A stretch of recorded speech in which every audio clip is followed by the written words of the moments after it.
এত দেরি হয়েছে যখন, তখন ওইটুকু দেরিতে কিচ্ছু হবে না। অগ্নি সাক্ষী করে বিয়ে হবে, অগ্নি সাক্ষী করে বিয়ে হবে, অগ্নি সাক্ষী করে বিয়ে হবে। আর বিয়ে যখন হচ্ছে তখন সমস্ত নিয়ম মেনেই হোক।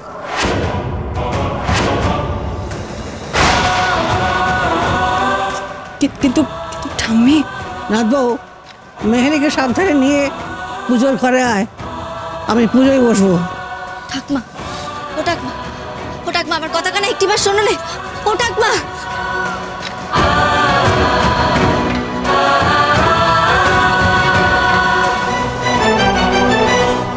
এবার তাহলে কি হবে পঞ্চমী? কি আর হবে, পঞ্চমীর বাবার মৃত্যু অবধারিত। না না, এমনটা করবেন না, এমনটা করবেন না। আমার বাবা, আমি মা ঠাকুরন পিরুক, আমি ঠিক ওনাকে রাজি করাবো, আমি রাজি করাবো। কুকুচিত ততক্ষণ আমার বাবার কোনো ক্ষতি করবেন না, দোহাই দোহাই আপনাদের। বেশ, তোর কথাই না হয় শুনলাম। আমরা এখন বেরোবো না, কিঞ্জলের মা না ফেরা অবধি আমরা অপেক্ষা করব।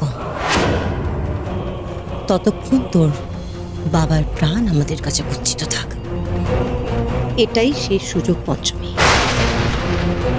কিঞ্জলের মাকেও যদি তুই রাজি করাতে না পারিস, তাহলে কিন্তু আজ গভীর রাতেই তোর বাবা মরবে।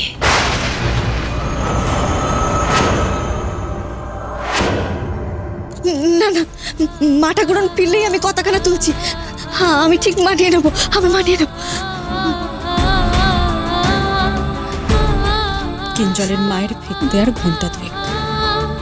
তোমার এই 2 ঘন্টা শুরু হলো এখন, গোনা শুরু হলো। 1, 2, 3, 4। ঠিক ঠিক ঠিক।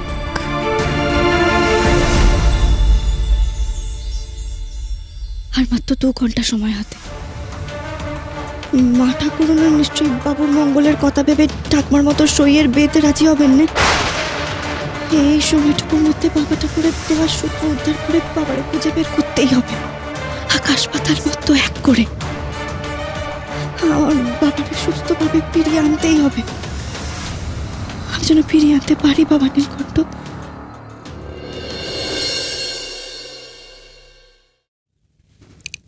ঠাকমা, মিলি দিদি ঘুমিয়ে পড়েছে, তাহলে আর ডাকছি নে।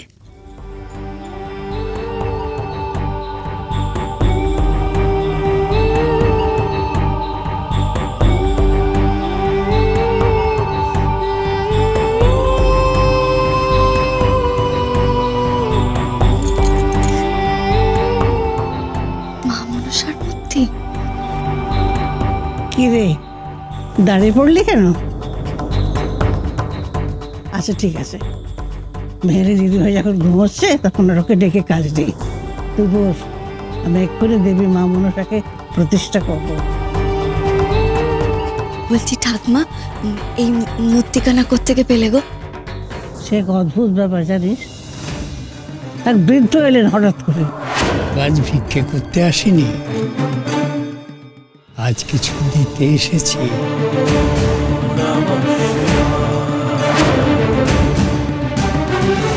বাড়িতে বিষের বড় উপদ্রব বুঝি? মা মনসার পুজো দিয়ে দেখি সব বাধা কেটে যাবে।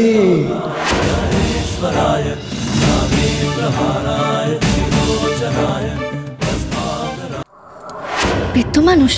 হ্যাঁ রে, এমন অদ্ভুত কথা ওনার, শুনলে যেন মন ভরে যায়, সব সমস্যার সমাধান পাওয়া যায়। আমিও তো এমন এক বৃদ্ধ বাবা ঠাকুরের দেখাই পেয়েছিলাম। এমন করে কথা কন যেন ওপর ওপর সে যাই কথা হোক, ভিতরে যেন গভীর কোনো মানে লুকিয়ে আছে। সেই বাবা ঠাকুরে গিয়েছিলেন মনসার মূর্তি দিতে। কি রে, কি ভাবছিস? আচ্ছা ঠাকুমা, কইছি যে ওই ওই বৃদ্ধ মানুষ হঠাৎ করে মা মনসার মূর্তি দিতে গেলেন কেন? কি জানি, আমিও ঠিক বুঝলাম না রে। তো অবাক লাগলো জানিস, দেখে মনে হলো উনি যেন কোনো সাধারণ মানুষ নন।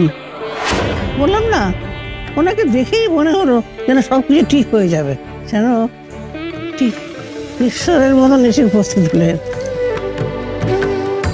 দেবী মনসার মূর্তি হয়ে মনে হলো সত্যি তো আমার দাদু ভাইয়ের সাপে ফাঁড়া আমার দিদি ভাইকে সাপেই কাটলো। এতদিন মা মনসার মূর্তি প্রতিষ্ঠা করে পুজো কেন করিনি? মা মনসা বিশ্বধরীর দেবী হয়ে বিষ ধারণ করে, আবার আবার মানুষের দেবী হয়ে বিষ হরণও করে।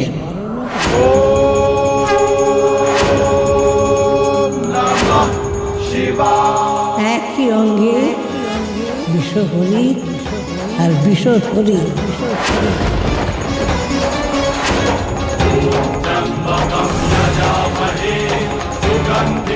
তুই ধারণ করবি না হরণ করবি? যদি শুধু ধারণ করিস তবে তাকে খুঁজে পাবি না, আর যদি হরণ করিস তবে নিজেই নিজের মধ্যে খুঁজে পাবি। বিত্ত বাবা ঠাকুর বিষের কথা কইছিল, বিষ শুধু ধারণ করব না হরণ করব। হ্যাঁ, এখানেই তো উত্তর। মা মনসার মতো আমিও তো বিষধরী নাগিনী হয়ে বিষ ধারণ করি, আবার মানুষের বিষ হরণও করি।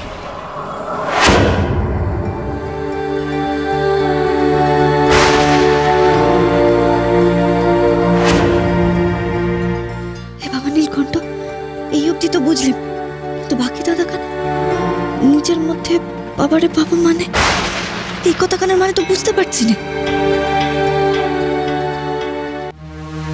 পঞ্চমী, পঞ্চমী, ঠাকমা, বাবু ডাকছে, আমি আসি গো।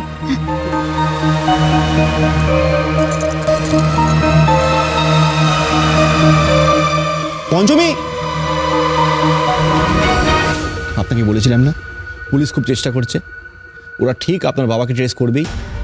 জানেন, যে ট্যাক্সির খোঁজ পাওয়া গেছে, যে ট্যাক্সি করে আপনার বাবাকে নিয়ে যাওয়া হয়েছিল। কোথায় কোথায় আছে সেই ট্যাক্সিখানা? সে এক অদ্ভুত ব্যাপার। ট্যাক্সিটা পাওয়া গেছে আপনাদের গ্রামে, মানে ভুজঙ্গপুরে ওই নদীর পাড়ে।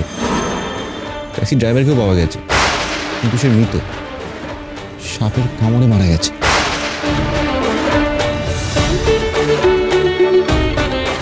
গায়ের নদীর পাড়ে? সেই নদীর নাম তো বিষহরি, আর বৃদ্ধ বাবা ঠাকুরের দেয়া সূত্র অনুসারে আমিও তো বিষহরি। নিজের মধ্যে বাবারে পাওয়া, এই সূত্রর মানে কি তবে নদীর মধ্যে বাবারে পাওয়া? তাহলে কি ওই সাপেরা নদীর জলের তলায় বাবাকে মায়া বলে লুকিয়ে রেখেছে? কি হলো, কি ভাবছেন? আমি এক্ষুনি গায়ে যাবো, আমার গায়ে পাঠানোর ব্যবস্থা করুন আপনি। সর্বনাশ! পঞ্চমী কি বুঝে গেল ওর বাবা কোথায়? না হলেও গ্রামে যেতে চাইছে কেন? আমারও সেটাই মনে হচ্ছে। ট্যাক্সি ওখানে পাওয়া গেছে, ড্রাইভার সাপের কামড়ে মরেছে। এইসব শুনে নিশ্চয়ই পঞ্চমী কিছু একটা আন্দাজ করেছে। কর্তব্য, আমাদের যে কোনোভাবে পঞ্চমীর গ্রামে যাওয়াটা আটকাতেই হবে। ও যদি এখনই ওর বাবাকে উদ্ধার করে ফেলে তাহলে তো আমাদের হাতের বাইরে চলে যাবে।